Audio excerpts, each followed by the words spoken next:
This is the One Girl Revolution podcast, a podcast that highlights the stories of world-changing women and girls across the country. We hope that these stories inspire you, but even more so, we hope that these stories help you to see your own value, your purpose, and your power to change the world through your life. Every woman and girl is a One Girl Revolution. Welcome to the One Girl Revolution podcast. I'm your host, Kate Milligan, and I am so thrilled to introduce you to an incredible guest and an even more incredible story on this week's episode of the One Girl Revolution podcast. Today, we're featuring Hannah Palmer, the founder of the Sunflower Project. Hannah is one of those people whose resilience, strength, and compassion will just leave you in awe. She's a survivor of multiple suicide attempts, and her journey from those dark moments to the light that she now brings into the world is nothing short of incredible. Hannah is a teacher, a beauty pageant aficionado, and an advocate for mental health who is transforming lives through her work. The Sunflower Project was born out of Hannah's own experiences and her understanding of the challenges so many people face when it comes to mental health. She recognized that countless individuals don't have the money, resources, or access they need to get the help they deserve, and Hannah decided to do something about it. The Sunflower Project is her way of making sure others find the support they need to thrive, no matter their circumstances. In this episode, Hannah shares her personal story, the mission of the Sunflower Project, and how she's changing lives one sunflower at a time. Her story is a powerful reminder of the importance of hope, community, and the belief that every life matters. So buckle up and get ready for an inspiring and heartfelt conversation with Hannah Palmer. I know her story will touch your heart and remind you of the power we all have to make a difference. Here's my conversation with Hannah. Hannah, welcome to the One Girl Revolution podcast. Thank you so much for having me. I'm so excited to be here. I'm so excited to have you on to talk all about your life, your work, the great work that you do with the Sunflower Project. But before we get into the Sunflower Project, I would love to rewind. I know that you're a multifaceted woman. You have so many things going on. You're a teacher. You've been involved in pageants. I know that you just have so many different interests, but I would love to rewind and just have you share a little bit about your own life, your own journey, and just a little bit about who you are and where you're from. Okay, awesome. So my name is Hannah Palmer, and I'm the founder of the Sunflower Project. But I like to joke that I'm the wearer of many hats. Outside of running the Sunflower Project, I am known as Miss Palmer, 8 to 5, Monday through Friday. I am a third grade teacher in Ann Arbor. I also compete within the Miss America opportunity, which is one of the largest scholarship providers for women in the nation. And right now I am currently Miss Spirit of the state, so I will be competing for the job of Miss Michigan this upcoming June, which I'm very excited about. And outside of that, I try to volunteer as much as I humanly can. I tutor. I do a lot of different things. A little bit more about me. I grew up in Michigan, and one of my favorite things to do within our state is to visit all of the Great Lakes, especially the lighthouses. One of my favorite things to do. That's awesome. Michigan is so beautiful, and people don't realize until they come here like in the summer, and then they're like, oh my gosh, this is the most beautiful state. Why is this a hidden gem? But we're so blessed that we grew up here. And I mean, Michigan is just a beautiful state.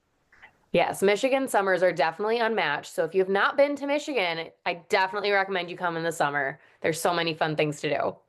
Okay, so I want to talk about pageantry for a minute. Okay. How did you get into pageants? And I guess for people that are listening, I know there are so many positives of pageants. Like people a lot of times think like, oh, you just put on a pretty dress and talk on the stage and then you get awarded. But there's so much like community that goes into it, so much volunteering, there are so many different aspects of it. So I'd love to hear how you got into pageants and then just like the positive benefit of pageants in your own life.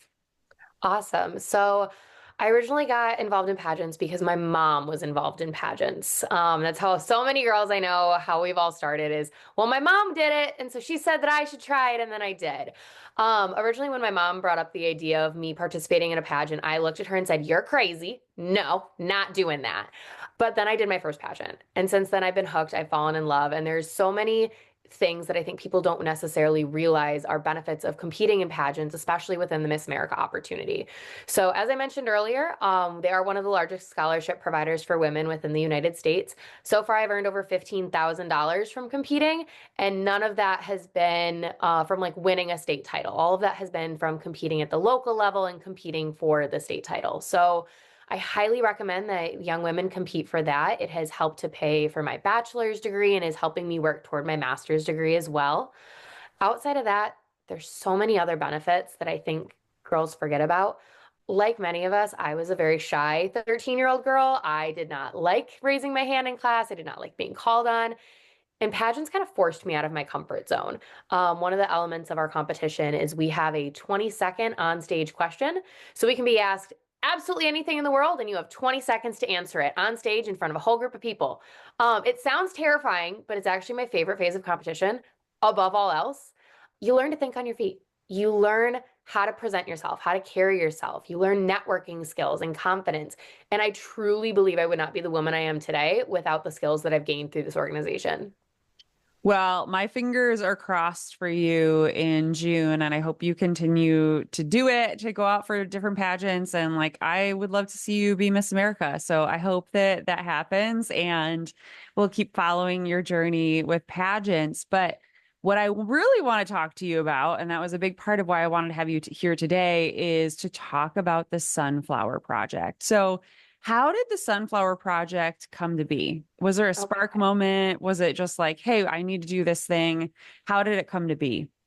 So it was over a couple of years. In 2018, I lost one of my good family friends, unfortunately, to suicide. And when he passed away, it came as a big shock to a lot of us, like many suicide stories, because he was the kid who you'd always see in the hallway in high school with the biggest smile on his face. And like him, I had faced my own mental health struggles. I currently have depression and anxiety. I have since I was 13. And I'm very open about my own struggles. Additionally, I'm a 5-time suicide attempt survivor. And so, what a lot of people think when they look at me is like, oh, she's so talented. She does pageants. She does all these things. They don't necessarily see that mental health component. So, what I started to do is I started doing different speaking engagements. I went and met with different community organizations and schools, and I talked about my own mental health journey, and I always received the same 3 questions, no matter what age group of people I was speaking to. And that was, how can I help people in my community? How can I educate myself more on this topic, not only for my kids, but for myself? And what do I do if I can't afford treatment? And it was getting those questions over and over that really sparked my want and my drive to start a nonprofit to really fill those gaps in mental health care that I was seeing. And so the Sunflower Project was born, and that really shaped our mission of ACE, assistance, community, and education. I like to joke that we ace mental health conversations through our mission. Well, you do. And I want to know, I know that there's a story behind why you chose the sunflower. Can you share that? Yes. So, sunflowers are actually the only flower with a circadian rhythm. And what this means is that they need a lot of sunlight. So, when a sunflower is in a field and it's a dark, cloudy day, they will actually turn toward one another to get additional sunlight.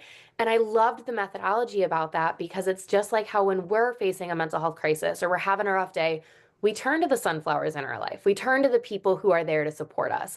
And I liked bringing the positive imagery of a sunflower, something bright and yellow and positive, to sometimes a really difficult conversation about mental health.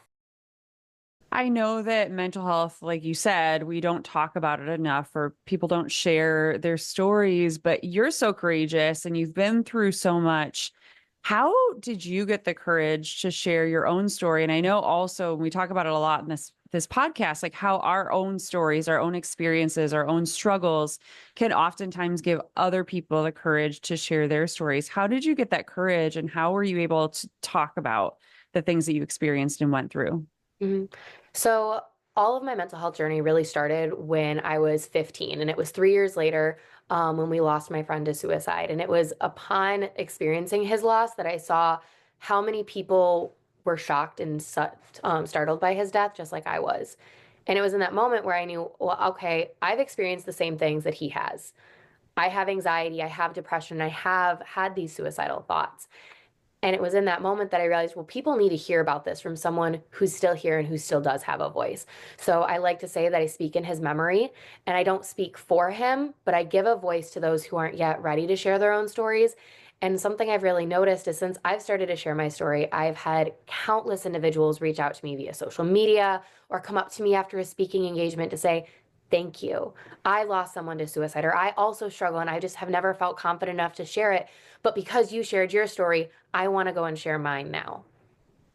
Yeah, it's so important for us to share our stories and to build that community to help us all see we're not alone, right? We're all of our struggles, other people are going through similar things. And when we stand together, or like the sunflowers that you talked about, when we really turn inward and support one another, we can get through anything and we can get through anything Exactly. together. One Girl Revolution is celebrating 6 incredible years of sharing the stories of world changing women and girls. You can be a part of the revolution by donating just $6 a month. Together, we'll amplify the voices and stories of more women and girls, spark change, and inspire the world. Join the movement, make an impact, and celebrate this milestone with us. Visit onegirlrevolution.com/donate to give today. That's the number onegirlrevolution.com/donate, and please give today, because empowered women empower women. So you mentioned about ACE, that you ACE the mental health work that you do. Talk about all the different facets of the Sunflower Project and talk about the great work you do. Awesome. So our overall mission is ACE, like I mentioned earlier, of assistance, community, and education. So for assistance, we really focus on providing financial assistance via scholarships and grants for people who can't afford psychiatric care or are otherwise exempt from other scholarship opportunities due to having to prioritize their mental health. Something I noticed having started the Sunflower Project when I was a college student myself is that so many scholarship opportunities people were exempt from because they didn't meet the GPA requirement due to taking time to prioritize their mental health. So we've aimed to fill some funding gaps there, as well as provide funding for psychiatric care copays or inpatient services. We also hope to foster a positive mental health community, which is the next pillar of our mission. Really having those difficult conversations and bringing light to these conversations, because the more we talk about it, the less scary these conversations will be. I've been lucky enough to share my own personal story with over 25,000 people across the state of Michigan, with plans to expand beyond the state. And then that leads me into our last pillar of education. Like I said, I'm an elementary school teacher. I have to have education in here somewhere. And something I realized when I was really working on building the mission of the Sunflower Project is how few educational resources are out there for people to know what to do in a mental health crisis, but also to build coping skills early on.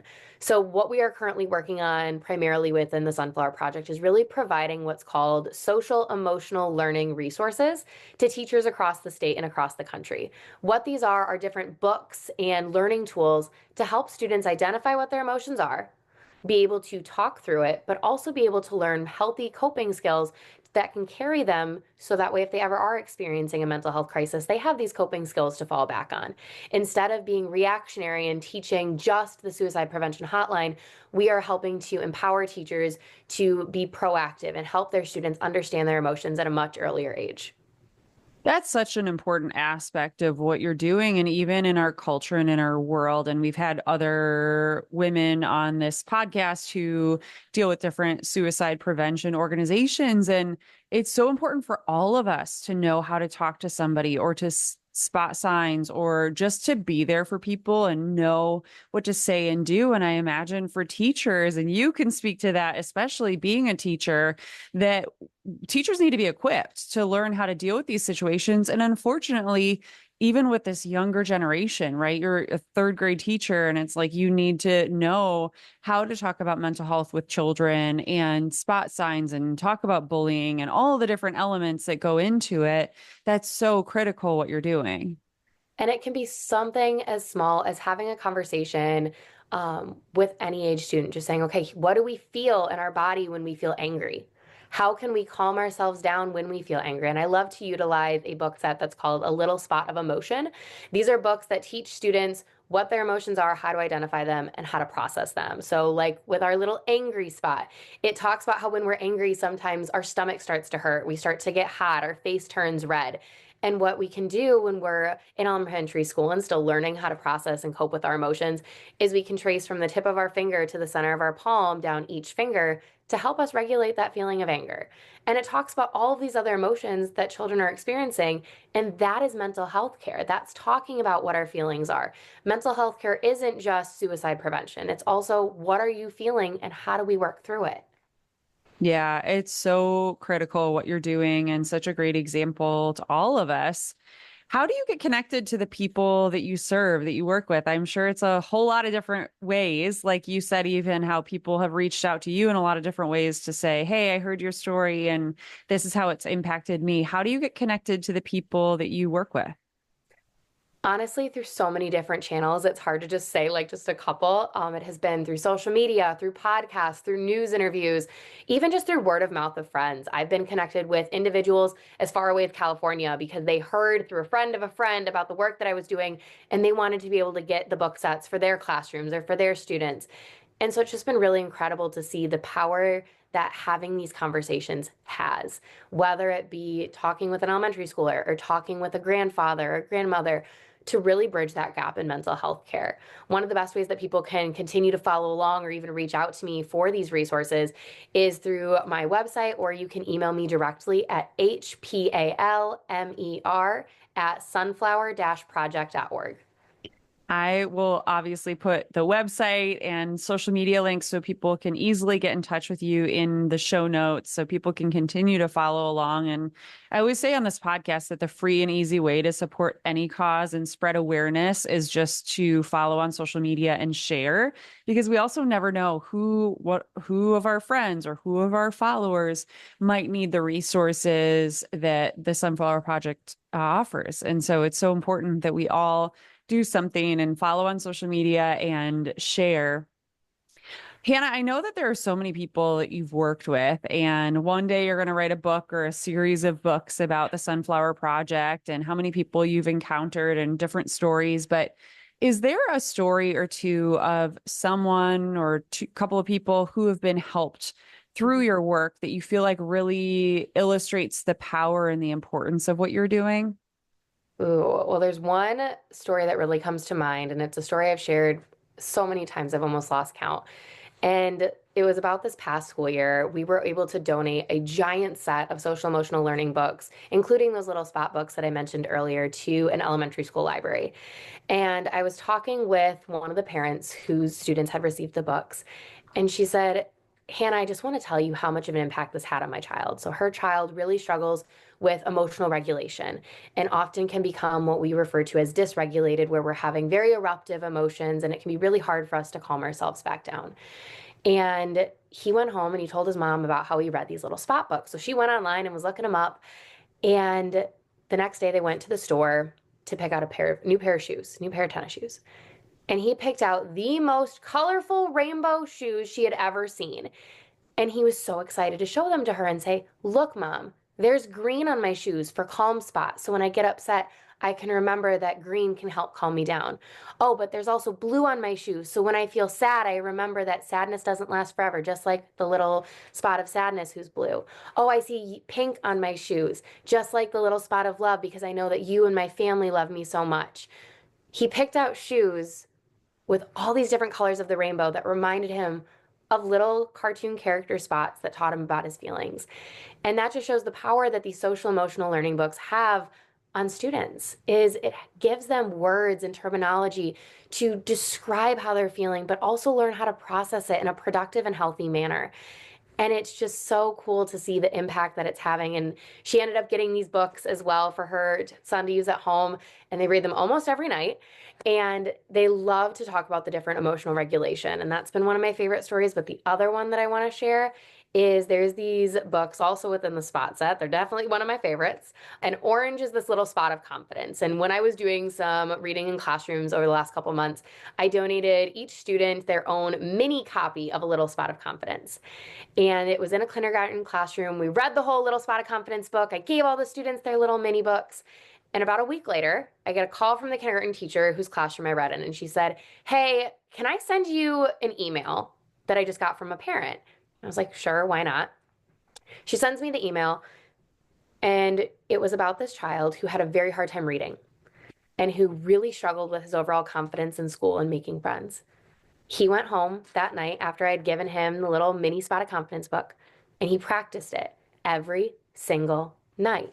And if he came to a word that he didn't know, he had his parents help him read it. And by the end of the week, he had memorized the little spot of confidence book. And when asked about it, when his parents were asking him and his teacher was asking him, he said, well, yeah, because I want to be confident, like Confidence Spot. And it just shows the power that these books have for young children and why I absolutely love the work that I do. And if you want to help support this work, please check out our website and donate because that's how we're able to provide these books to students across the state. Girl, I'm sitting here like getting all choked up about both of those stories. It's such a simple thing, right? It's simple. And I think that that's so much of life. It's like the solutions to so many of our problems are like just simple. Like, hey, this is a book that I gave to, donated to these kids. And this kind of opened up their eyes to different things that they're feeling. And that's, I think, a lesson for all of us that, even as adults, like our problems and the things that we're struggling with, everyone else is going through it. And it just takes that little like different colored spots to remember, like, all right, sadness, blue, it will pass, all these different things that we experience in life.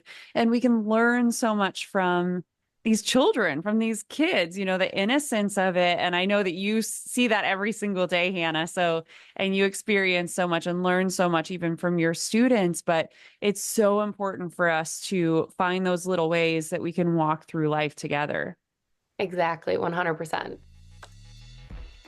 Looking for stories of women who are changing the world? The One Girl Revolution podcast is your go-to for inspiration and empowerment. Subscribe today on Apple Podcasts, Spotify, or wherever you listen to podcasts and never miss an episode.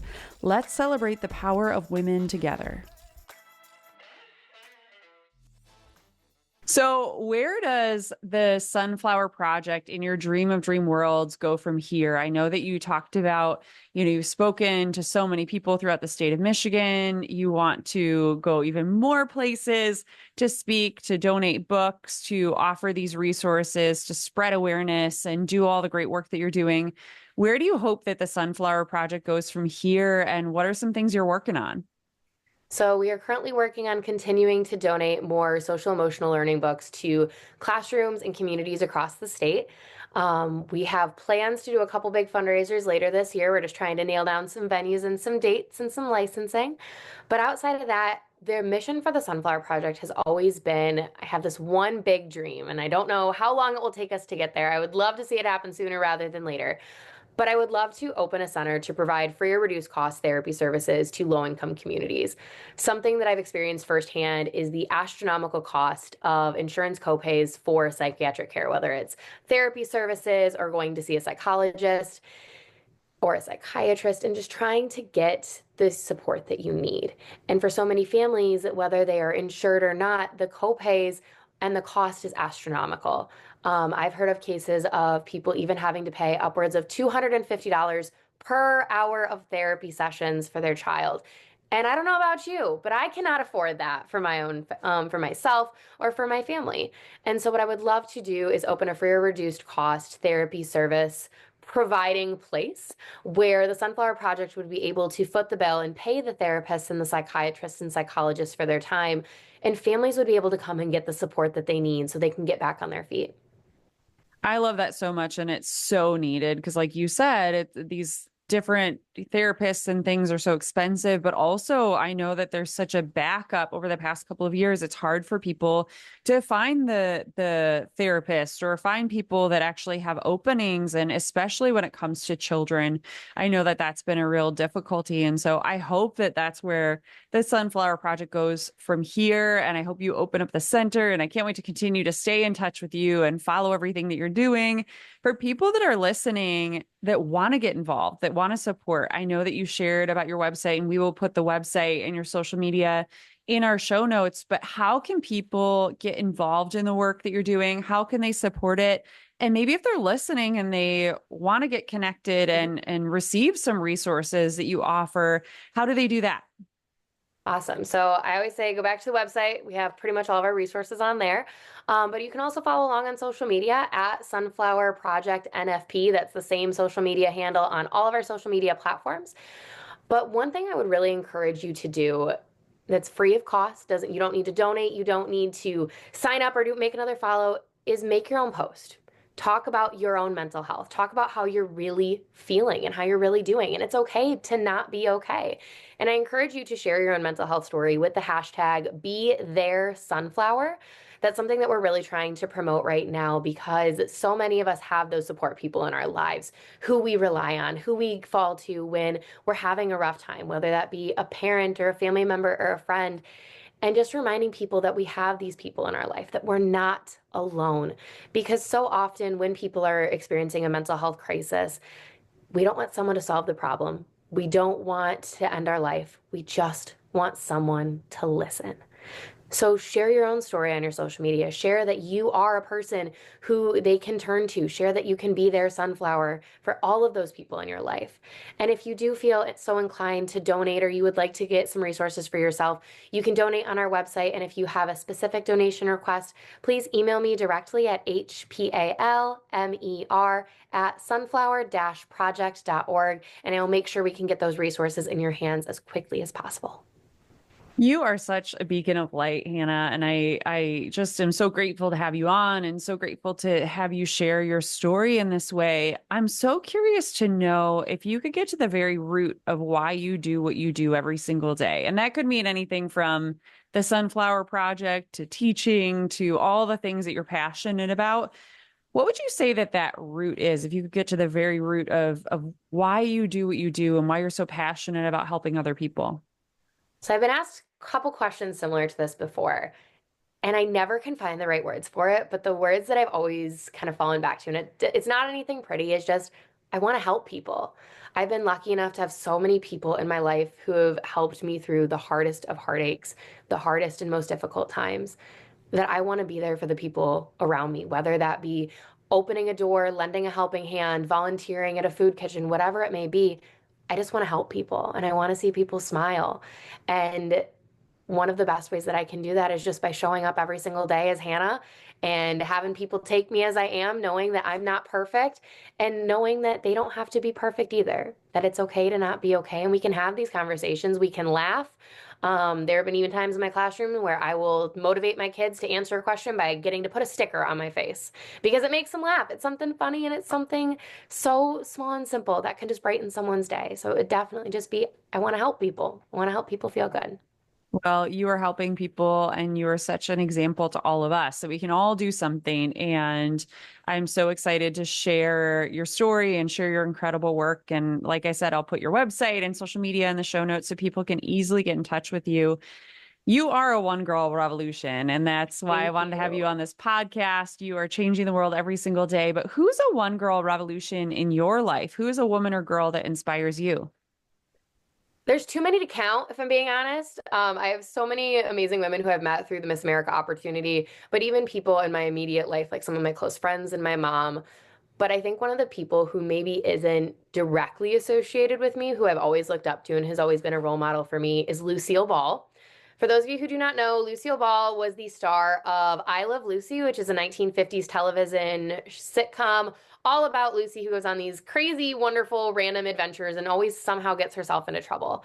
But what I love about her is that she came from Detroit, she came from nothing, and she worked her way up to the top. And she was always determined that no matter what it took, she was going to be on top. And she ended up being one of the first women to help own a TV production studio, which was unheard of at the time, and to be a producer. And so I look up to her because in the face of adversity, when she was having family struggles and she didn't know where she was going to live or how she was going to land her next job, or even in a world who kept telling her no over and over and over, she found a way to accomplish her dreams. And I've always looked up to her. She always makes me laugh. If I'm having a rough day, I always watch an episode of I Love Lucy. So she's definitely a female one girl revolution for me. Yeah, she is. She is. And you're just a continuation of that beacon of light that she was. She's so funny and entertaining and you're just a beacon of light just like that. But Thank Hannah, you. before I let you go, I always end this podcast on one question. So I'd like to ask you, if you could leave women and girls around the world with one message, what would it be? Ooh, I think it comes down to two words: keep going. That is something I'm learning a lot right now is there is a season for blooming and there is a season for growing. You can't always be blooming. You're not always going to have the brightest flowers or the most successful day, but it's on those days when you're not having the best day that you continue the work that you're so passionate about, that you continue to push yourself and work hard. That's when you will then have those blooms again. So it's okay to have those breaks because there is an upswing coming. Flowers don't bloom all year round. They have to have some months to grow too. So take your growing season because your blooming season is coming. I love that so much. And I'm going to think about that now every time I see a sunflower or every time I see a flower blooming. It's so true that we can't always be blooming and sometimes we need to be growing. So, Hannah, thank you so much for being on the One Girl Revolution podcast. Thank you for all the incredible work that you do. And I can't wait to continue to follow everything that you're doing and find ways to support and collaborate in any way that we can. So, thank you so much for being on and thank you for all the incredible work that you do. Thank you so much for having me. For more from One Girl Revolution, to listen to all of our podcast episodes, watch our Emmy-nominated documentary series, follow us on social media, donate to our nonprofit organization, and more, please visit onegirlrevolution.com. That's the number onegirlrevolution.com.